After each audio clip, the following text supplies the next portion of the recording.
বাংলাদেশ ও ভারতের মধ্যে চলাচলকারী মিতালি এক্সপ্রেস ট্রেনটির চাকা ঘুরল ৫ মাস পর। ৫ আগস্টের পর বাংলাদেশের রাজনৈতিক পরিস্থিতি বিবেচনায় যাত্রী নিরাপত্তার কারণে বন্ধ করে দেয়া হয় ভারত বাংলাদেশের মধ্যে চলাচলকারী মৈত্রী, বন্ধন, মিতালি এক্সপ্রেসের মতো ট্রেন। দীর্ঘ ৫ মাস পর বাংলাদেশ থেকে আবার ভারতে পাঠানো হয়েছে মিতালি এক্সপ্রেস, তবে যাত্রী নিয়ে নয়, যাত্রী ছাড়া।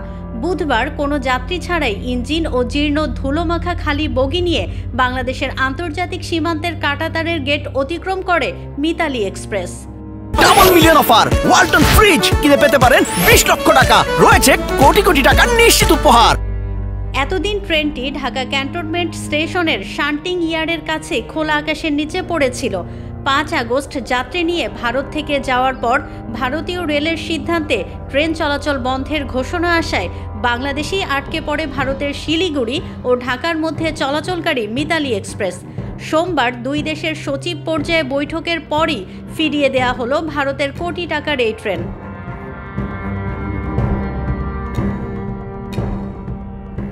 এদিন বাংলাদেশ রেলওয়ের ইঞ্জিনে মিতালি এক্সপ্রেসের খালি বগিগুলো হলদিবাড়ি স্টেশন পর্যন্ত পৌঁছে দেয়া হয়। সেখান থেকে ভারতীয় ইঞ্জিন হলদিবাড়ি স্টেশনের মেইনটেনেন্স শেডে ট্রেনটি নিয়ে যায়।